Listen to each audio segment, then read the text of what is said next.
today. That's the art of effective retail fundraising.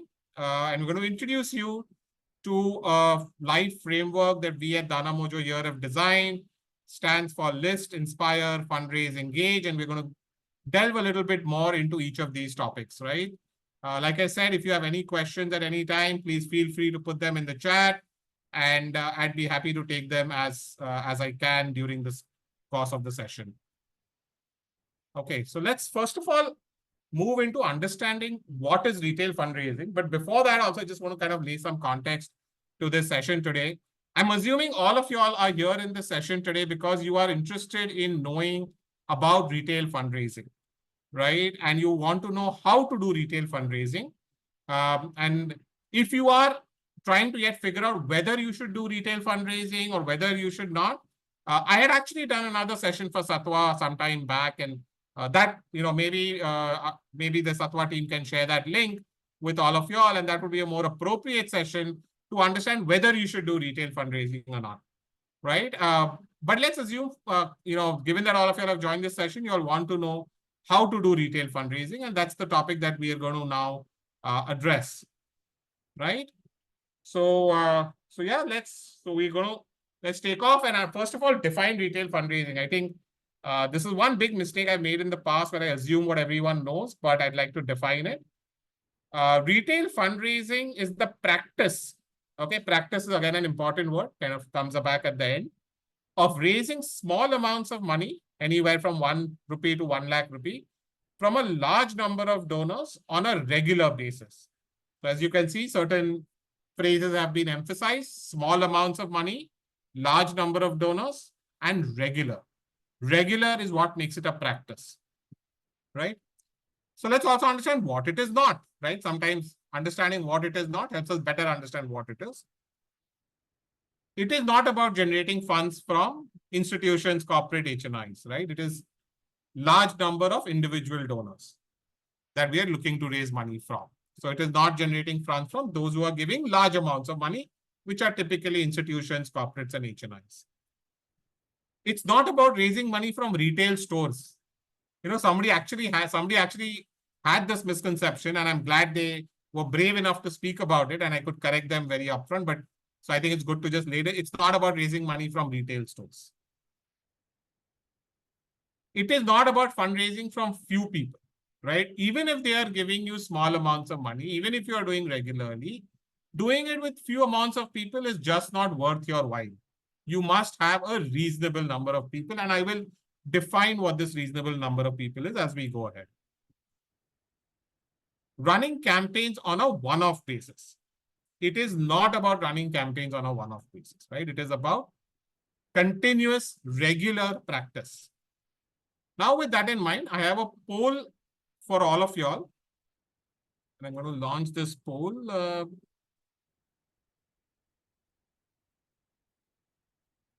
Yeah, okay. So I think you can see a poll. It has 2 questions. Would love for all of y'all to answer these 2 questions. One is, what is the share of retail fundraising in your overall donations? That's one response only. And the second question is, what is the reason that you do not do retail fundraising actively? You can choose more than one option in this one. So if you can just answer these 2 questions, if all of you all can just answer these 2 questions, that would be great. And in the meanwhile, I'll just go back and see if there were any questions in the chat box that did not get answered.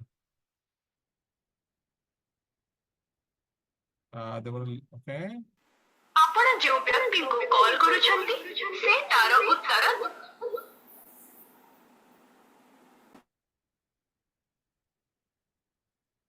Okay, so if everyone can answer these 2 questions, and we'll then move ahead.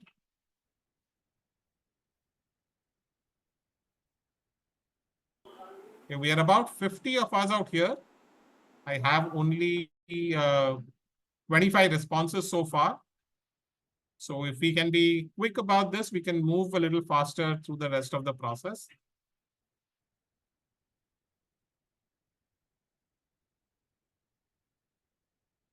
So I'm just going to give you another 10 seconds more, and we'll close this poll. You have two questions. What is the share of retail fundraising? And what is the reason that you do not do retail fundraising actively? If you don't, if you do, then you probably are not going to answer this. But if you don't.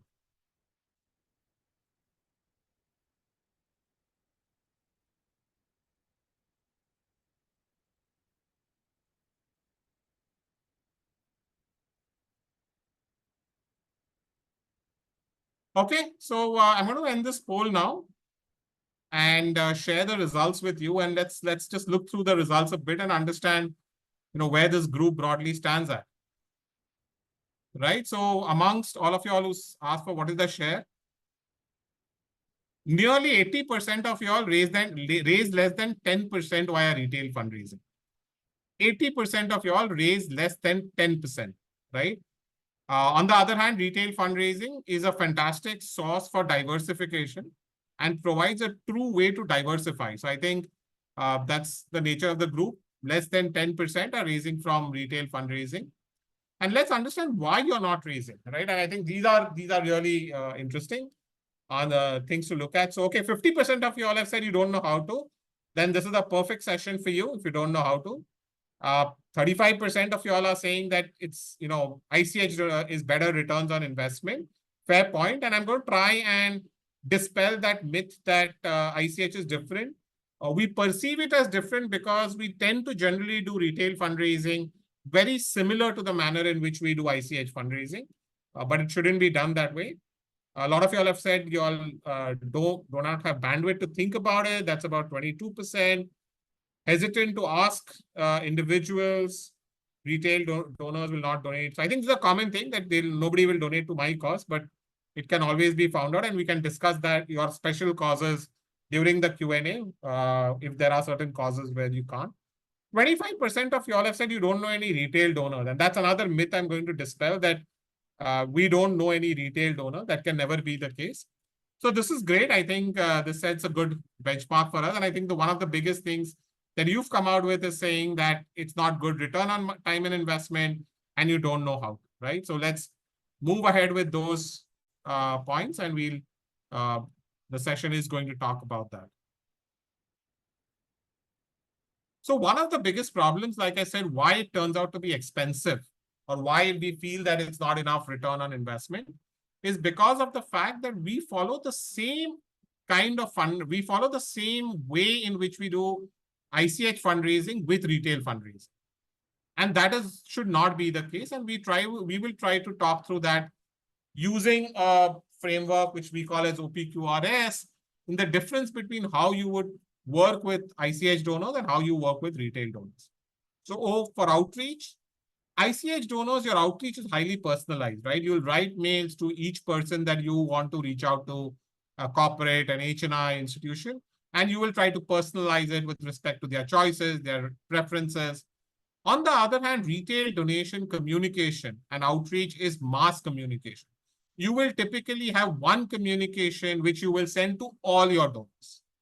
Right? It is not one-on-one communication. It is mass communication. Proposal, second part. In case of ICH donors, your proposals are very specific to each funder, not only with respect to their format styles, but also with significant detail and with differences with respect to each person's programs. Right? So you have a lot of ways in which you will cater one-on-one, write specific proposals for each funder. Retail donors, on the other hand, you will probably have a set of asks. You will probably have saying, educate a child for a year, or provide notebooks, provide uniform, provide stationery. You will have probably a list of 4 or 5 different programs that you are running and 4 or 5 different asks that you have for which you will be raising money. And that's all that you need to do. You do not need to have a specific proposal for every donor. You will have 4 or 5 programs which you will send out to all retail donors. Next, we come to Q. Q for queries, right? That is what we talk of as customer support. So with ICH donors, it's very high touch because it requires one-to-one interaction and from typically a senior person as well. Whereas in case of retail donors, it's a very low touch help desk kind of model, right? So it's a model wherein you actually do not have to even know them. The person who's answering typically will answer on email, just like you do it typically in a call center.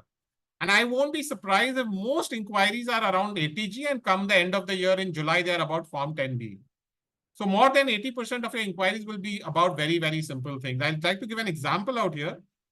When I used to head up Give India, we had about 150,000 donors, 150,000 retail donors. Can you tell me, can you guess how many people we had in our customer support team? You can put the answer in chat if you'd like to. Can you guess how many people we had in our customer support team? Okay, somebody said 5, 2. Anyone else? 10, 3. Great answers. Let me tell you, we had a person spending half their time. So if effectively we were half FTE in customer service, where 80% of the queries, 80% of the queries were, I have forgotten my password, because we had a login system in our thing. And there's a nice forgot password button below it. But 80% of the queries were, I have forgotten my password. So very simple, templatized responses. Today, you can probably do it with AI responses as well, right? So if your technology is good enough where thank you mails are going, where ATGs are going automatically, you would not really need to respond to queries. You would not have anything. Only if your technology is not in place, your query load would increase. But with the right technology in place, you would not need to have too many people doing this work. R for reporting and engagement, I would add, which in case of ICH donors is very specific to each funder. Because for every funder, you'll have to prepare a report. For every funder, you'll have to go meet them. You'll have to give them specific feedback. You'll have to even engage them or their employees very specifically. But in case of retail is more like a product. You can define what the report should be, which can be sent to all donors of a particular program or all your donors. You can decide what the engagement could be. For example, you could have a day where people visit your organization and send it out to every retail donor, and whoever wants to come will land up at your organization, right? So you can decide the terms of reporting and the terms of engagement when it comes to a retail donor. Not so much, and thus that again reduces cost. And last, but the most important is staff. Who do you need to interact with an ICH donor? It is typically founder, CEO, and senior management who have to get involved when you're dealing with an ICH donor. But with a retail donor, it can be somebody who's a much more junior or mid-level person who can deal with retail donors with the right amount of guidance, definitely, and enabled with tools and technology. Like I said, even for query resolution, you need tools. You need to be able to know which donor donated when, have access to all their ATGs, have access to all their Form 10Bs, so that you can send it out at any point in time, right? So huge reduction in cost is based on how you approach it and the realization that retail fundraising is different from ICH fundraising. I think that is the most important, right? Let me try and talk through some other myths also that surround it. But before that, I'm going to ask you the question and that is going to come in the form of another poll for all of you all. So let me just, this is, yes. I think you can see the poll. Yeah. Why do you want to primarily do retail fundraising? So primarily, why do you want to do retail fundraising?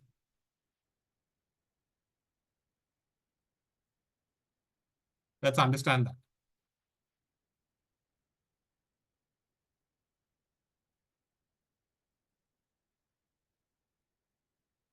No questions so far? Good.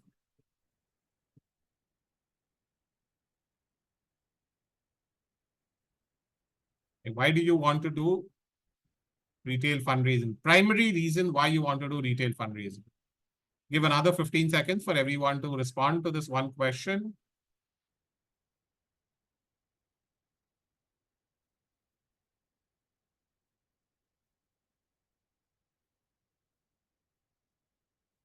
Last 5 seconds.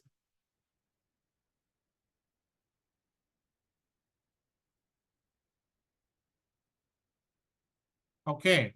So let me share the results. I'm ending the poll and I'm sharing the results with you.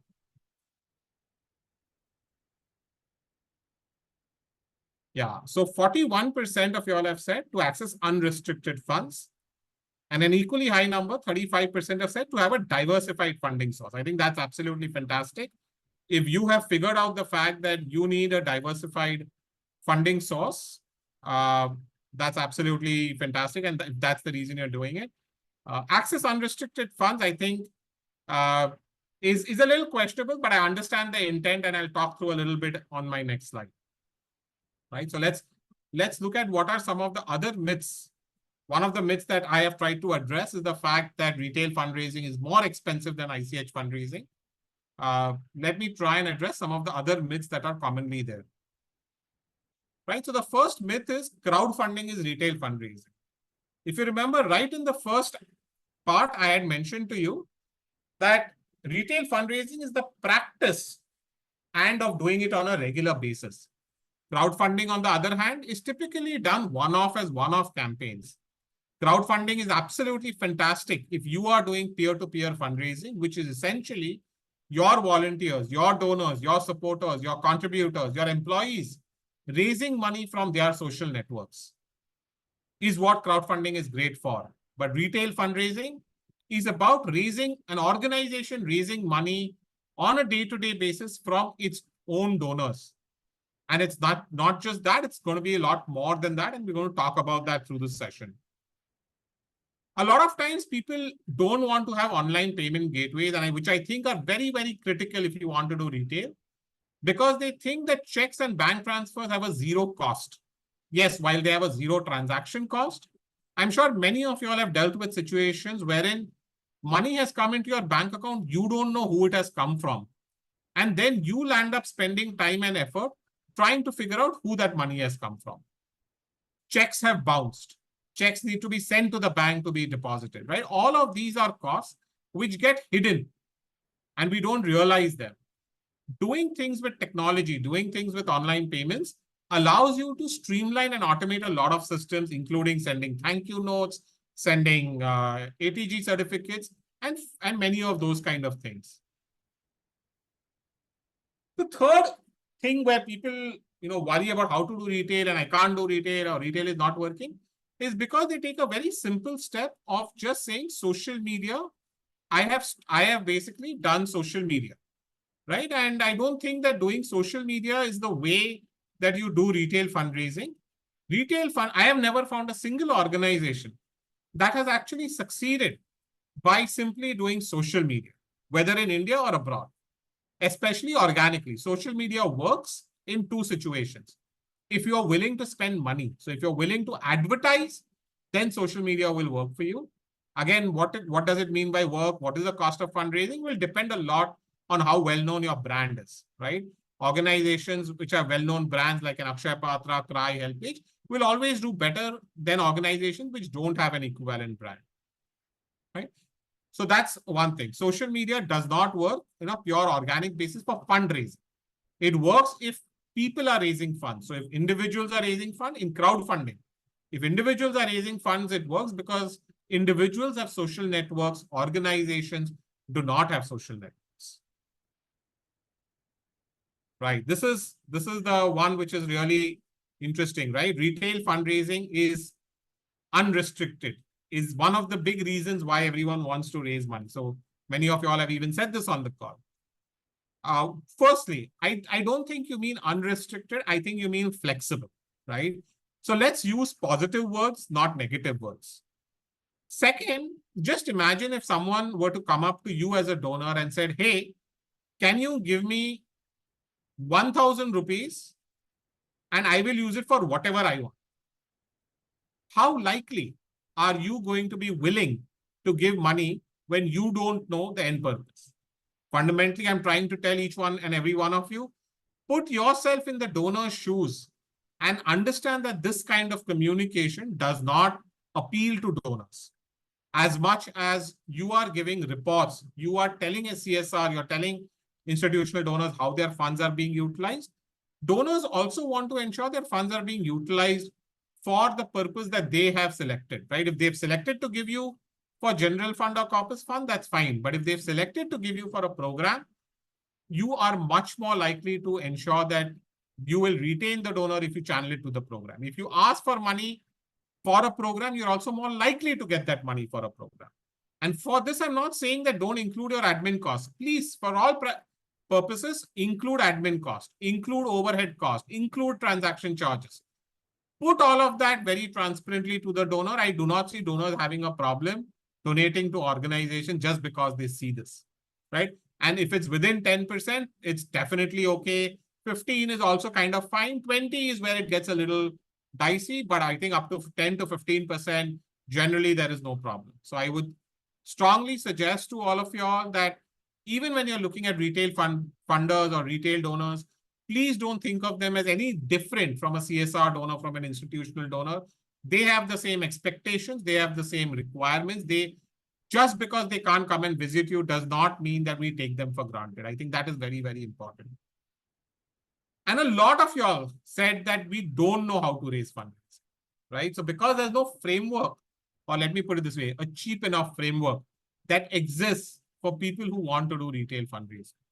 And today, that's what we're going to talk about. We're going to talk about such a framework that we've come up with for doing retail fundraising. Right? So let's move ahead. And all of this actually does increase cost of fundraising. So, I mean, eventually, if you're not talking about saying we're not doing this because there's a higher cost, we don't believe that is the case. It's mostly because we're doing things in an incorrect manner. Right? Now, let me ask you folks, why is it important to ask for donations from donors? What are the other reasons that you could, right? A big reason mentioned by many of you all was diversification, right? Retail donors help you to ensure that NGOs are not too dependent on a single source or few sources. Very, very critical. It helps you to diversify funding sources. Second is stability, right? Retail donors are more stable, more long-lasting compared to any other form of donors. And even if you lose a few donors, even if you lose even 20% of your donors, you could get 20% other donors who did not donate to you last year very, very easily. Very, very easily, especially if you're dealing with a large number of donors, at least in the hundreds, if not the thousands, right? On the other hand, foundations or corporates are not going to donate to you beyond a certain time. Sometimes some of them have time periods, 3 years, 5 years, 7 years. Some of them, even when they have the agreements for 3 years, will probably want to renew their commitments to you every year. A corporate does not make a profit. A corporate changes its strategy. They're not likely to give to you, right? And as a result of that, you are not going to get donations. Even if you lose a donor, a corporate donor, you know that it is a 6 to 9 month time frame cycle before you can actually get another donor. Third is unlimited, right? CSR will give you 2% only. Individuals which, if engaged well, will not only give much more, because on average, they don't give more than 0.12 to 0.2% of their income today. 0.1 to 0.2% of their income is what they give today, right? So they have a lot of ability to give higher without affecting their lifestyles. And if they like you, they don't have any time limit. More than that, they can give you across generationally, right? A lot of times we see that parents who are here, children in the US, tend to give to the organization that their parents are giving. So you have the opportunity for multi-generational giving as well. Fourth is fundraise. Retail donors provide you with an amazing base of individuals who will fundraise for you, who will refer other donors to you, right? In no other category will you get this kind of benefit, where people are referring you to other places. And not only will they refer you to individuals, they could also refer you to corporates and foundations.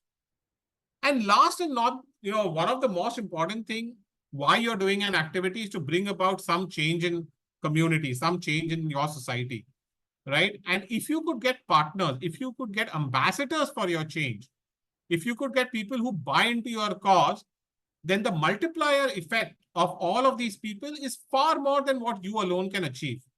And that's the advantage that we get from retail donors. We get individuals who will support organizations in the best way, talk about a problem, and bring in resources that money can never buy. Right? As an example, I'd like to talk about a creche in Bombay, an NGO which runs creches at building sites. And it's the law But many builders are not providing the facility, the funds, the space for such a crash. Now, the NGO had a donor who knew the municipal commissioner of Bombay. And because the municipal commissioner then again kind of, in a sense, ordered or requested the builders, they all came up and gave, space and money for the crash. Now, this is something no amount of money can actually buy, right? This kind of influence, this kind of ability to reach out cannot be bought. But if you have donors who believe in your cause, who engage with you, this is what an individual donor can help accomplish beyond funds that we all want, right? Guys, if you have any questions, please feel free to put them in the chat window as well. So what's this? So let's talk a little bit about the cycle of fundraising. I think this is something everyone knows, but we'll just put it down. So I think the first step is you want to acquire donors. The next step is you fundraise with them. Once you fundraise with them, and this is something most of us don't do very well, is we need to report back to them. We need to do engagement with them, because reporting back to them builds repeat donors who will again give money. Engaging with the donors will get us new donors because they will refer other donors. Engagement can turn potential donors into fundraisers, right? And those fundraisers, when they raise money from their networks, again gives you new donors. So many times people ask me, how do we get new donors? How do we get new donors? My first question is, what is your retention rate? Do you have a retention rate of at least 60 to 70%? If not, you need to do a lot more there. Because all the effort that you're doing in acquiring a donor is getting lost because you're not able to retain donors. So you can acquire 100 donors every year, but you're just then, running on the treadmill at the same pace. You need to make sure that you acquire 100 donors every year, but also retain 60, 70 donors from the previous year that you acquired, right? So retention is very important, repeat as well as new donors. So with that in mind, danamojo has come out with this framework, which is the LIFE framework. List, inspire, fundraise, and engage. Right. So, Nikon, I think I will answer your question as we go ahead. I think it's a valid question, and we'll talk about that. So, in terms of what are we going to do? So, list is basically listing your donors and potential donors. I always talk about potential, creating a prospective donor list, inspire donors with your story, fundraise from these donors with your story, and engage, nurture them, and what all you can get out of it, right? So let's move to the first module, which is the list module in this. So why is creating a prospective donor list so important? Very simply put, total number of donations, if I want to break this up into a formula, right? I'm an engineer, so I have to do this. Total donations is equal to the reach that you have. It is the number of donors that you have, the channels from which you reach out, and what your ask is, right? It's a combination. It's not really a multiplication, but it's a combination of these things. So how do you reach out to donors? What are the channels that you use to reach out to donors? And what is the ask that you have? Now, ask is something you can keep working on, keep trying to make it better. But once you've got to about what you think is 70 to 80% okay, you're not going to increase your number of your donations by just making your ask better, right? Making your story better. You have to obviously have some hygiene element around it, but beyond that, it's not going to make too much of a difference. Channels are also limited. You have a fixed number of channels. You have email, you have WhatsApp, social media, right? They help to amplify your message, but again, it's a limited number of channels. Where you really have potential is actually where it is unlimited in terms of increasing reach, is the number of donors, number of prospective donors, right? And how many prospective donors you can have. This is something which is completely within your control. And after you've got a hygiene level of communication, figured out your channels, you have to keep focusing on increasing your donor list. Let us understand currently what is your list size. So I'm going to just share a poll. One is list.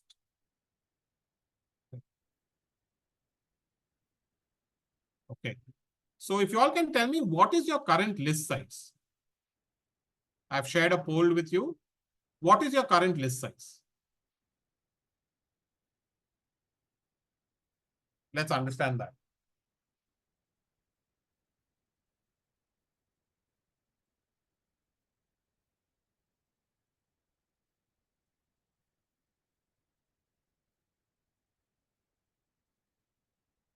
So Subodh, you have asked that how can I raise funds as there is a lock-in of 3 years for CSR? I think retail fundraising is the answer to that question, right? So hang on to this thing and hopefully you get some insights into how you can raise money with retail fundraising. That's what this session is about.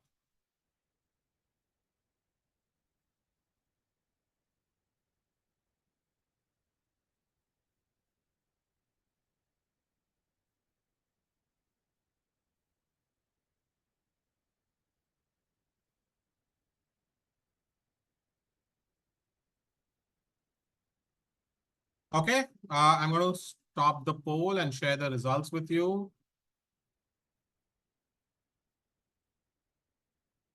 Okay, so now very interestingly, nearly 60% of y'all have said that y'all have less than 100 donors in your donor list. Okay, please note this number. 60% of y'all have said y'all have less than 100 donors in your donor list, and nobody above has said that they have more than, okay, one person has said now that they have more than 5,000 donors. I am actually going to screenshot this because this is very, very interesting. So let's remember this number. 60% of you all have said less than 1,000. 1% or 3% have said greater than 5,000 is your list size. Okay. Now let's walk through how we can actually increase our list size.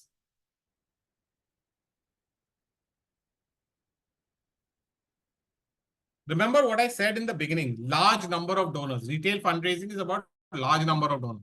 If you have small number of donors, it's not even worth your time to do this. But here's the strategy to create a large prospective donor list. Many of y'all in the initial poll said that we don't know any retail donors. You don't need to know donors. You need to know people. All 50 of us on this call today are retail donors, right? You probably have at least 500 numbers on your phone book, right? Maybe 5,000 contacts on LinkedIn, right? If I ask you to download your Google contact, you'll come out with at least 2,000 contacts. All of these are people you know you have interacted with, and they thus are prospective donors. And you need to realize that your circle of contacts is much bigger than you think. So here's the strategy to think for an organization in terms of the number of donors. Your first circle, board members, advisory board members, about 10 people, right? How many donors you had over the last 5 years? How many volunteers you had over the last few years? And just put some random numbers in these brackets to give you a sense of this, right? Your staff, some newsletters if you're running, customers. Are you selling products that you have customers, consumers? Do you have a program wherein your alumni today can become donors tomorrow? I bet you this would give you about 1,000 prospective donors. In the next circle, we go into a second level of contact. People you may not be very closely connected with, but whom you could reach out to. These are connects of founders, CEOs, senior management, all your CSR donors, all your institutional donors. There are SPOCs out there. They're all potential donors, right? Alumni of your organization, whether it's staff, it's interns, attendees at your various events and seminars, vendors, service providers, again, easily above 1,000. Now, if you add up all this and you keep thinking in one layer beyond this, peeling the onion, as we would say, you get to third, fourth, sixth level. And they say, at the sixth level, we all know each other. Everyone can connect to somebody with a sixth degree of contact, right? So these are various ways in which you can look at estimating your donor list. Now, I'm going to ask you guys, let's take about, we don't have too much time, so maybe about 2 minutes for each of you to estimate your potential list size. maybe we'll take 5 minutes. I know I'm running overboard, team, but we'll just do that because I think this is an important exercise to do for each one of you to know what is your potential. So can you put down, and I'm giving you a framework out here for each of these buckets, how many potential prospective donors you have in each of these categories? Let's put this down and then, let's see where we are. So okay, we'll settle for 3 minutes maybe, if that's fine with everybody.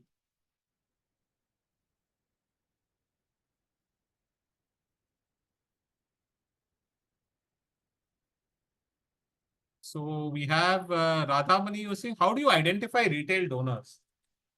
Radhamani, I think first of all, we must understand that everybody around us is a donor, is a prospective potential donor. We now need to convert these people who are prospective donors to actual donors. But everyone around us is a retail donor. We cannot go and find people who donate and then say, okay, if this person is a donor and then they will, that's why they will give to us. Everyone is a prospective donor and we need to make a list of all these prospective donors.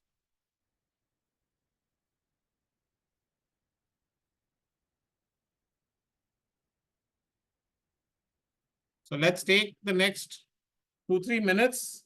If you can just put down numbers, right? How many board members, donors, volunteers, potentially that you have. I would love for everyone to make this list.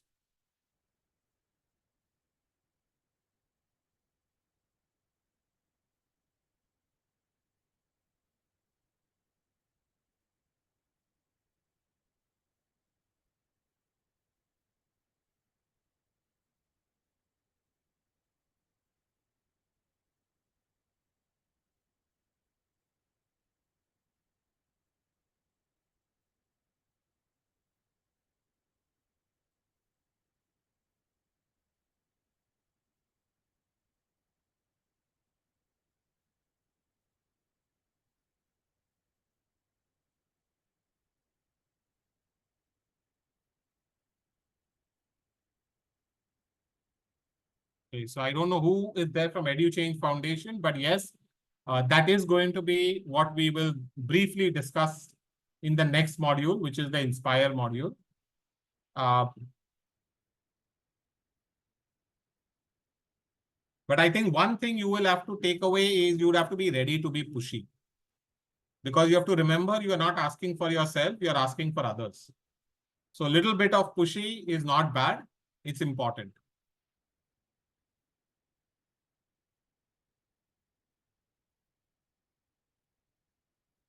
Okay, I think if while the rest of you are yet figuring this out, maybe those who have finished can respond to the next poll that I have. And now let's see what is the size of your prospective donor list. After doing this exercise, what do you think can be the size of your prospective donor list?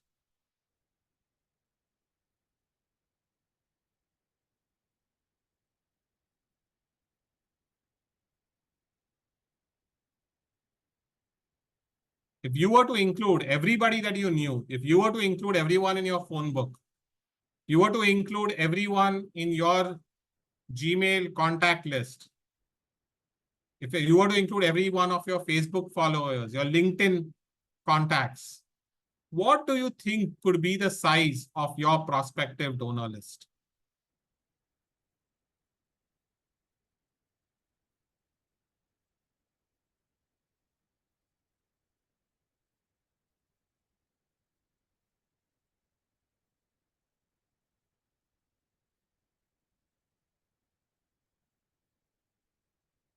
Many of you all, I think you're yet trying to put those numbers together. I'll give you 1 more minute to calculate what your numbers are and put them down out here. What do you think is more likely to be your prospective donor list?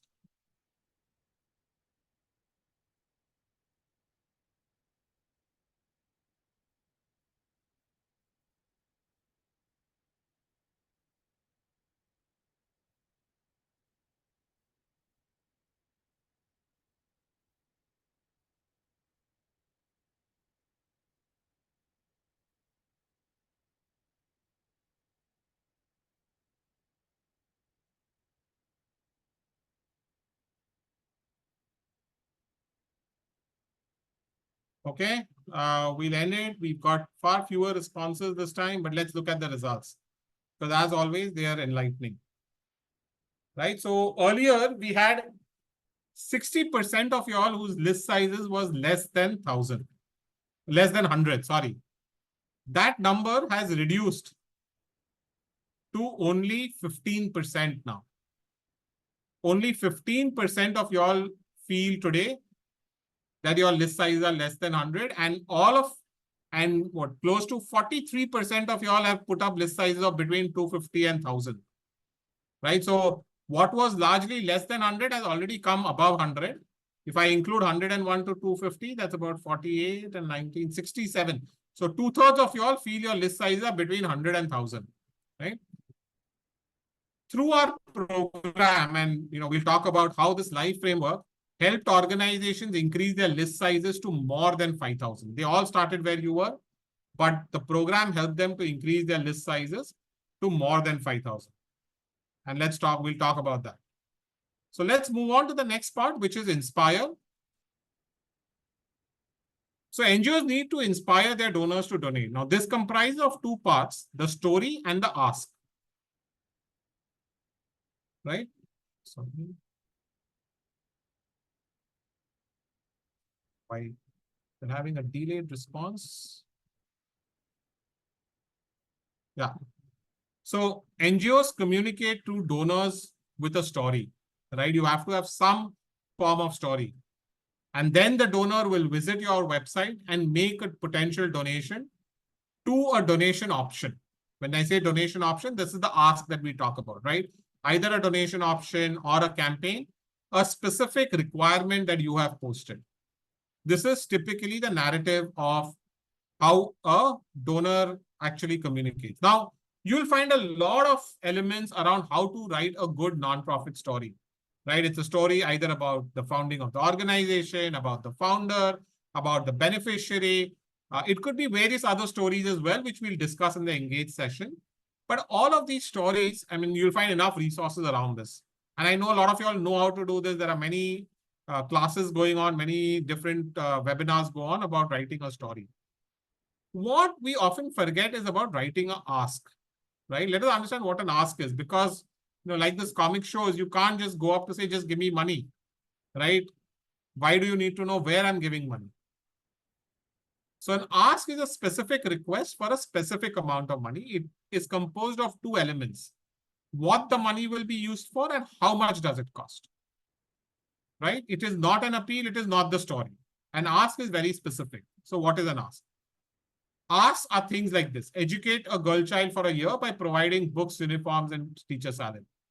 Support a senior citizen from diabetes by providing monthly medical expenses. They typically compose of 6 elements. One is the name of the ask. Second is a little bit of a description, which one could have if there is a bigger description that is there. A photograph, definitely mentioning a tax benefit, what the cost is and the type of the cost. Is it an open cost? Is it a fixed cost, right? Can donors donate anything, or have you put down certain slabs for people to donate? So this is what an ask is comprised of, and you need to make this ask very specific, right? Because all of this is what helps eventually in getting repeat donations as well. Now, why do we need to have amount? I think I would like to just stress on the point that amount is very important. Lot of time people put up saying donate how much ever you want to, or just give some don't give people an anchor point. But amounts are very important because people have no idea how much to give to you. Most people give out of impulse. They do not have a budget that they can give out of. They have not even thought about the budget, right? So it is important for you to ask for something specific, because it prevents thinking, saves time, increases donations. And how does it increase donations? That's what I want to say. So there's research around this, right? Research says that 50% more people give when asked for a specific amount. And there is a 12% increase in average donations as well when donors are given a suggested amount. So all of this actually helps if you have a cost specific amount to actually get more, right? And having a high default value is better for loyal donors and a low default value for first-time donors, because they have to get used to you, they have to know you, they have to come to know you. So that is generally an accepted practice. So once we've kind of figure out what our story is, what our ask is, that's when we start fundraising, right? That's when we have to really get our act in place and we go out and fundraise. So what do we do when we go out and fundraise? First of all, you should have a way of getting money online, right? And there are two options, obviously, a crowdfunding platform or a payment gateway on your own website. Crowdfunding platforms will typically have a 5 to 20% cost to you, while having a payment gateway on your website will typically have a 2 to 5% cost. So while crowdfunding platforms say no platform fee, and a lot of you all must be wondering why is it, because most of them say no platform fee, but they all have payment gateway charges that range from about 2 to 4%. But more than that, there is actually a tip which is left by the donor, which could be 5 to 15%. 5 to 15% additional donation is going to the platform from your own donor. Right now, this is money that could actually come to you, but it's not coming to you. So this is something that you're missing out on. And if you could use this extra for your transaction charges, administrative overheads, and so on. So please keep this in mind when deciding how you're going to actually fundraise. And then obviously start reaching out. You have emails, you have social media, WhatsApp works great, calls work even better, right? The more personal the approach, the better it will work. The more generic the approach, the less better it will work. Let me put it that way. Right? So, and also figure out what those content formats are, what those things are, and no one sees every email, sees every social media post. So don't worry about donor fatigue. Use a very wide variety of stories and content formats in this. Now, once you finish the fundraise phase, we move on to the engage phase. Both online and offline activities are very, very important to engage with donors. So in online, you could have monthly newsletters, social media, some kind of blog or podcast. In offline, some of the examples could be visits, volunteering opportunities, events that you conduct that you get people to come for. Some sample ideas for a newsletter would be having a 3-article newsletter. One is a human interest story. Like I said, it could be a beneficiary story, donor story, volunteer story, employee story, founder story, lots of different stories. Sector news, right? Have some information about the sector. Donors are giving to you because they care about the sector you work in, whether it is education, whether it is livelihood, whether it is health. They care about that sector. Can you be their go-to service for getting the latest information about the sector? The last is organization update. Talk about your organization. I often see newsletters where the entire newsletter is about the organization. Nobody is interested in reading such a newsletter. Make a newsletter where only 1/3 of the newsletter is about your organization at best. And even if you can avoid that, even better. So one example of an offline engagement activity is a donor day, which is a very powerful activity where you actually do something, you curate an activity, call donors to your establishment on a particular day, and actually have a very curated visit, which is planned to the detail, right? So make sure that you do that with a lot of care and figure out what that plan is and put all of that together. I want to talk about all of this, and I know we've gone through this a lot, but this is a framework which is just not theoretical, but is actually practical in nature. And I want to take you through a case study of this in practice. We ran this with a pilot cohort we call in a program that we call Dhanavriddhi. The Dhanavriddhi program was a cohort-based program with training and one-to-one coaching with 20 organizations. And as a result of this program, while 3 NGOs before the program had donor list sizes of more than 5,000, after the program, 15 NGOs had list sizes more than 5,000. The average growth in list size was 12x. The median growth was 4x. More than 16 out of 20 NGOs experienced 100% growth in list size. Right? So this is a program that can actually help you increase your list size. And the interesting anecdote, so everyone had such small lists, 100, 200, 500, that they could work with the free program, the free email marketing platform that comes mostly with MailChimp.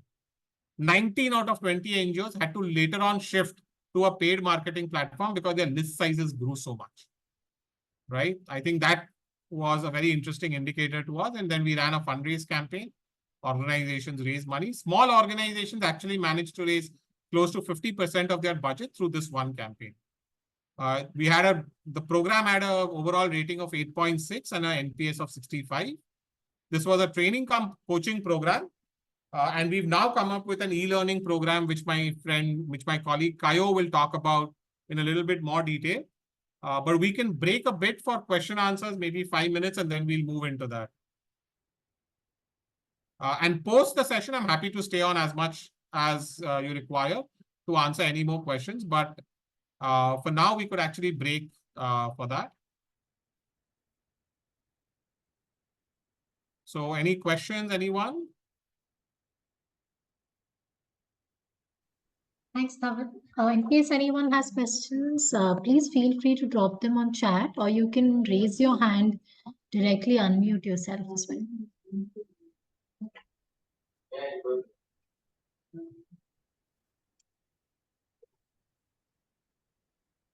Any questions?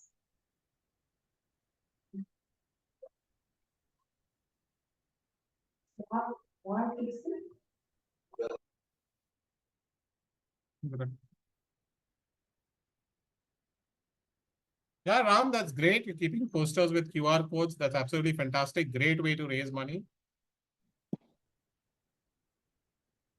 So you are actually using retail stores to raise money. That's fantastic. Doing retail fundraising in retail stores. Lovely. Can I ask a question? Yes, please. Yes, that's Sheeta, right? Yes, Sheeta. I think the question basically, yeah. So while you're doing a proof of concept, and typically so just to give you an idea, what we are doing is we're providing career guidance to high school students. If you look at this particular doesn't have a very concrete, outcome from that perspective, except that the student gets to understand which career path they're going to take. For a 10th grader, it's like choosing the right stream, and for a 12th grader, it's like finding the right course for themselves, aligned with the career. In such cases, it is important. The moment I talk to people, they really are convinced, yes, this is important. Even private school students are facing, imagine government school students, and you're providing that service, right? So the story becomes very convincing. But really, to show the impact numbers or outcomes, to talk about those, I would like if you can help me, think through that part. So I think in your case, it's really about what are you doing, right? And I would ask you to elevate what you are doing to saying, I am providing children to figure out whether they should go to medicine or doctorate or engineering, to saying, I am helping children find their purpose. Okay, I am helping children define their career. Right? I am helping children, I am taking care of children's future. I think you need to elevate your purpose, and your metric will really be the number of children that you have guided. Right? That is all your metric can be. Sure. That helps. Thank you so much. Yeah. And then typically, again, while we're doing a kind of a proof of concept for it's a 2-year program that we have created. In those cases, when you go and talk about, and at the end of the 2-year, I'm pretty sure I have a very good, kind of a impact matrix which I can take to my donors. But in between, we do keep doing these crowdfunding kind of a thing, and I wasn't aware of, and this program really kind of opened my eyes to understanding what retail fundraising is all about and how I should go about this. In those cases, how you really feel that, when I say, as you said, the impact matrix is pretty simple, number of students guided. Can there be some stories that we can kind of bring out in our cases, which can help us, kind of convince Absolutely, you people must. Stories are the most important thing. Okay. Remember, retail donors are emotional. We all are emotional human beings, right? And stories touch us the most. So stories is the way to lead, not metrics, not data, not numbers. Numbers are supportive, right? But the way to lead it with is stories. Numbers will follow, data will follow, but you have to lead with stories. You have to tug at the emotional heartstrings of people, and then you can, talk to them about data. Sure. Thank you so much.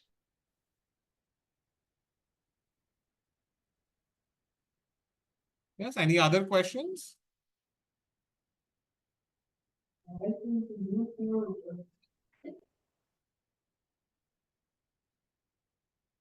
Yes, Rodo. Hi, hello, good evening. First of all, thank you so much for this wonderful session. I mean, a lot to learn. Just had a question. If you can quickly just tell me that, so did this percentage campaign. You were talking about, giving donors this idea about, how much can they donate with, because a lot of times they're not very aware of how much to give. So we did this percentage campaign and we did a research about how much our retail funders have given us. And we came with a percentage around 3%. And we felt that if we get around 200 to 250 donations about at a 3% rate of a certain amount, and on the campaigning page we were doing this on, if match it, the goal would be okay, right? So that's something we had in mind. But I just wanted to understand how can this be done better, because um, the thought I know, because I think we took a success rate about 80%, but that was more. I would have brought down that to about Okay, 60%, Radu, before you go further, I 50%, think this is a fairly something like that. specific question Yeah. related to your organization and it has a few complexities. So I think it would be better if we take it offline. Happy to chat Sure. about that separately around this. Sure. I'll do that. Yeah. Anyone else? I think there's one question on chat, Dhaval, by Radhamani. Yeah, so it says when the donation fulfills the immediate need, if it creates tangible results, then only retail donors come forward. How to contact for intangible result-oriented programs? So I am a little confused on what is an intangible result-oriented program. Almost seems like if it is result-oriented, I'm sure that result can be communicated. And people do not necessarily donate for data is what I would say again. They donate because of stories. Right? I think it's important for us to communicate stories, whether it's for tangible campaigns or intangible campaigns. I think the key element is how do we create stories and communicate them to a large number of people. I think these 2 points are very, very essential. Right? I think if we can move now, I would like to hand it over to my colleague Kayo, who's going to take you through this Dana Vriddhi program that we've come about, where we've institutionalized this 4-phase life framework. We've come up with an e-learning version. So I'm going to ask him to take you through it, where you can actually learn how you can be part of it. And following that, my colleague Gayatri will walk you through a short presentation on our flagship platform, which is our payment solutions platform, danamojo. I'll urge all of you all to stick around as we go through this in the next few minutes. Thank you, everyone. And I'm there at the end of this. If you have any more questions and you want to discuss any more, we can keep going. Over to you, Kayo. Yeah, thanks, Dhaval. I hope everyone can see my screen. I am going to basically take the next 8 to 10 minutes to just build upon where Dhaval is left off with respect to what the life framework is and how we have now modified that into an e-learning course, which can potentially benefit most of you. Before I get into what the course exactly is and what you will learn through the course, I just want to share a little bit of a backstory with all of you. What we tend to realize is any nonprofit, when they start off new, tends to raise funds using retail funding platforms, right? We reach out to our friends and family and we're raising funds within our first network itself. And as the organization grows and becomes, say, 3 to 10 years old, CSR and FCRA come into play, the retail fundraising initiatives tend to take a backseat. And when they progress further, the retail fundraising aspect is so small within their organization that they start facing cash flow issues, they have funding challenges, they have gaps within their funding which they don't know how to fill. They're unable to do innovative programs and projects. And they wonder, I wish we had done retail fundraising going, over the years. We had not discontinued doing that.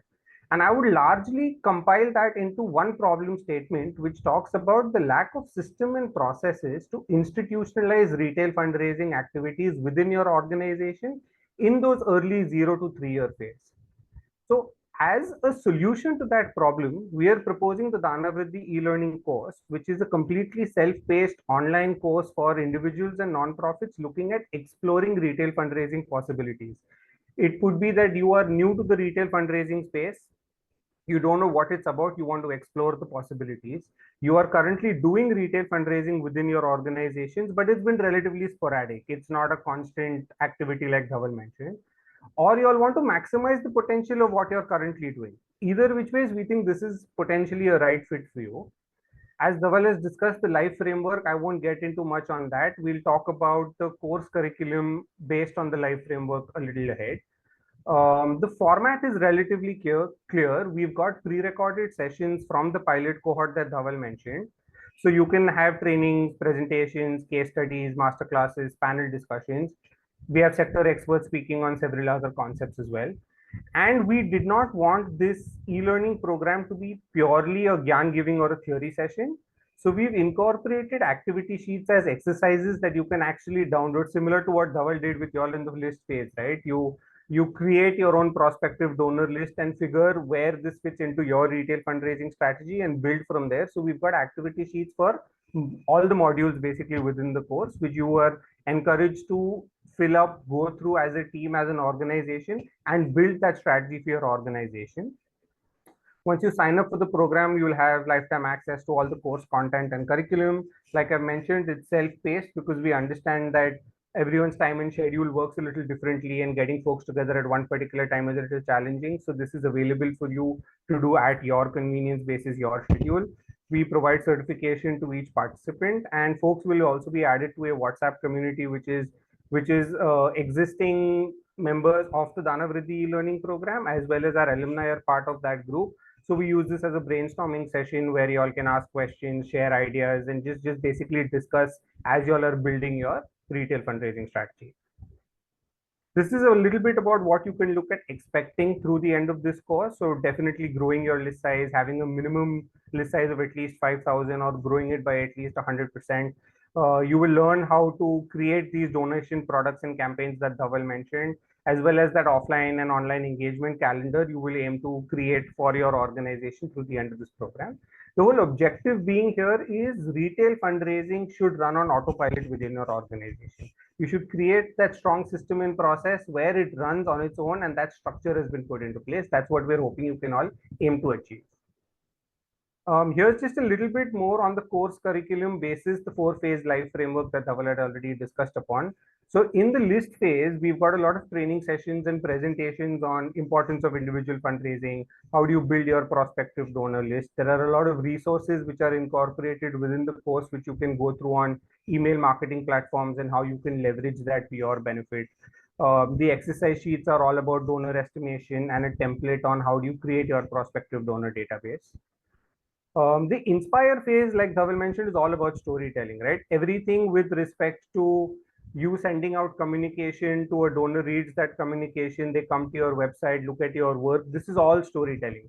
So within the inspire phase, we have sector experts like Suman Srivastav as well as Ravi Shankar Iyer, who shared their learnings and best practices on how do you curate this ask, how do you tell a story. As Dhaval mentioned, what are the right aspects and elements of a donation campaign or a donation product that you need to create. So through this, you will learn how do you create these donation products, how do you create these campaigns, and the best practices that go with them.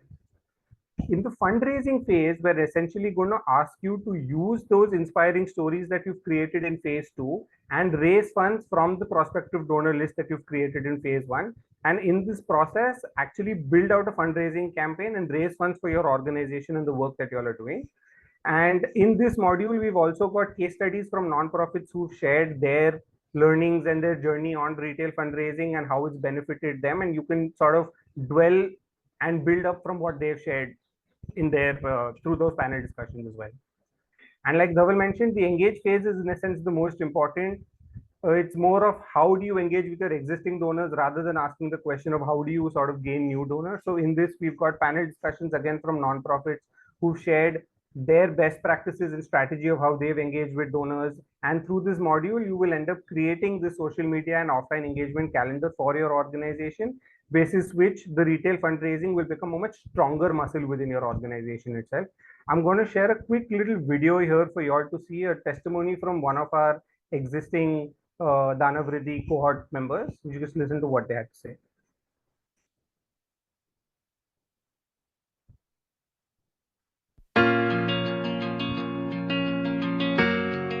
This course was the 4th course on fundraising for me, apart from 5 incubations jahan pe fundraising pe sessions attend kiye. I think the one most significant difference was the जिसको हम MBA college में capstone project बोलते हैं, you are actually doing things. And theoretically, it was like 10 years of listening to different advice on fundraising strategies and how it is important. But the question was always key as a founder, what can you do and how do you take out time balancing between multiple stuff? So the very fine tricks and tips, they not only just build the confidence. You start with something very micro level, and then you build your confidence to pick up the larger battles. Has been my USP. Theoretically, I knew of most of the things that were being talked about, other than the email marketing issue ka resolution. But it was really helpful. The action based approach was really helpful, and not the theory and because वो बहुत जगह पे हम conferences और हर जगह सुन चुके हैं. So that is something that I'm recommending everybody to be part of the cohort if they seriously want to run fundraising and all. Yeah, it's like engineering where we used to read all. Okay, so that's primarily what the Danavriddhi e-learning program is all about. The course details and the fees are mentioned here. I'm happy to announce that we've had 30 signups for this program already over the last couple of months.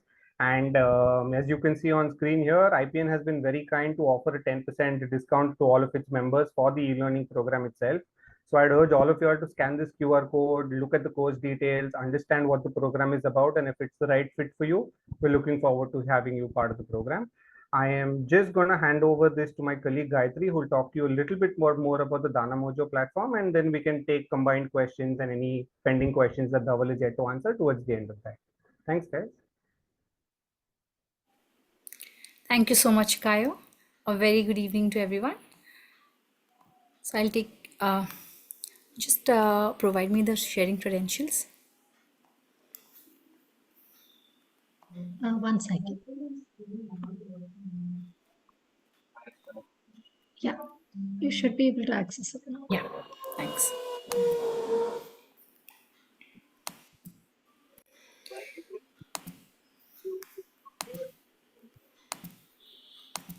We'll start with a small video about danamojo platform, and then I'll take you through a small presentation.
कैसे मैं stock को select करता हूँ, कहाँ पे entry करना है, कहाँ Thank you so much for watching the video. Now we'll go through a small presentation about danamojo platform. So yes, we are a payment solution platform. Like Dhaval mentioned about crowdfunding platforms and payment gateways. We are a platform for donations, but we are an NGO-centric platform where we also take care of your compliances. We are in this sector since 8 years. Till now, we have onboarded some 1200 plus NGOs, and we are supported by Rohini Nilekini Philanthropies and Social Alpha. Let me tell you what all we do from the compliance point of view for the NGOs. We have an inbuilt legally compliant donor form where whatever mandatory information you need to collect from the donor, we capture it all. We also collect their PAN details to provide them tax benefit. Not only we have an option to collect PAN, we also have an add-on feature where PAN can get verified. On the receipt generation part, as soon as a donation is completed, the donor gets an instantly generated automated ATG receipt, not only for your online donations, with our offline add-on as well. If the donations that you are not getting online directly through any payment through danamojo, you're getting directly to your bank account or check or DD, you can record those donations into our system, and you can also send them automated receipts with just a single click. On the Form 10BD and 10BE part, we also have a system in place where your accounts team will not have to go through creation of Form 10BD now. Anytime you want the Form 10BD to be uploaded in the income tax portal, with a single click, your team can download the Form 10BD and directly can take it and upload in the income tax portal. And when the IT portal provides you the 10BE zip file and CSV file, you know how hectic it is, how much time it takes in the manual process to figure out each individual certificates of the donor and then sending out to the donors. But in danamojo, we have simplified it where you can just upload the 2 files into our system, and with just a single click, all your donors will get their 10B certificates into their emails. On the international donation front, we do have infrastructure for international donation where we take care of compliances, like we have a passport upload option for NRI and foreign donors. We are also the one single platform in India where we have auto segregation of Indian and foreign donation option. But currently, the international gateway is not there with us. It will take a while to get activated with us. Let's talk about how we are different than payment gateways in terms of design. Let's say anyone who wants to have an e-commerce website, they have to go through a 5-step process. I'll take an example of Amazon because now we are very much comfortable with online shopping. Let's say you want to buy a mobile phone from Amazon. What you will do? You'll just go to Amazon. You will just write, let's say you want to buy a mobile phone. You'll type mobile phones. A list of mobile phone will come up. You'll select one product. You'll add it to cart. You'll enter the details in the Amazon form, make a payment and get a receipt, right? But at danamojo, let's say we build this entire 5-step for you. If you take a payment gateway, then the payment gateway is only in this 4th step. Rest of all the steps NGO have to design, right? But here at danamojo, starting from providing an option where you can showcase your different project and initiative, to option to collect the donor details in a fully compliant manner by making payment from various payment mode and getting a receipt. All the 5 steps we design for you. Even the integration of the payment gateway, that also we do it for you. That's how we are an advanced payment solution platform and designed especially from NGO from the compliance point of view.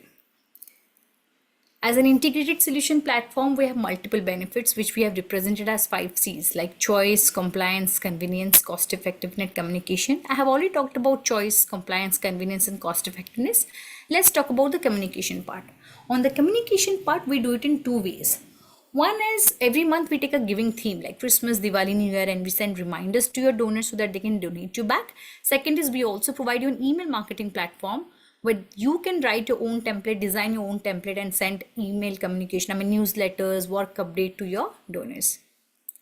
At danamojo, depending on the type of donors you have, we have 3 different type of platforms. You can choose which platform is suitable for you. These are 3 separate platforms. A one-time donation platform for your donors who wants to donate anytime they want to make a donation. They can just come to your website and go to the donate page, fill the form, make a donation, and get the receipt. And a recurring donation is a platform for you if you have regular set of donors. If you have donors who wants to donate in a regular frequency, let's say every month on a certain date or every year on a certain date, they can take subscriptions here. And third is an anonymous donation platform, which is a QR code platform. Basically, this is a platform where donor can just scan and donate quickly. But as all these donations will be anonymous, as Dhaval mentioned, where donor's name and address is not captured. Here in this anonymous donation platform, we have designed this platform again from the compliance point of view. This is not just a QR code, this is an advanced QR code platform. I'll talk about that in the coming slide. If we talk about the integration of our widget into your website is a very smooth process. These are few lines of HTML code which just needed to be copy pasted. If you have your web team, then we will give them the code, they can do the integration, or else our team will do the integration for you with no additional cost. And while the donor is donating, throughout the donation process, the donor stays on our website. These are our clientele, the large size NGOs and mid-size NGOs that are associated with us, like Dignity Foundation, PETA, ActionAid, CRY, Indian Cancer Society, SOS Children's Village, Karunashray, and some mid-size and small-size NGOs as well. This is the one-time donation platform where these are the different payment modes the donor get, like debit card, credit card, UPI, net banking, mobile wallet, and EMI options. And this is the recurring donation platform where donor can choose the frequency. Not only that, the donor can also choose the start date and end date. Let's say I decide every month I want to donate on 5th. I can decide when I want to start the subscription and when I want to end the subscription. The recurring platform that we have, it has the smoothest user interface. Payment gateways also provide you a recurring platform, but the integration is too much technical. Sometimes even if it is integrated, it does not work that smoothly. But at danamojo, it is completely zero and additional integration effort, and our team will do the integration for you.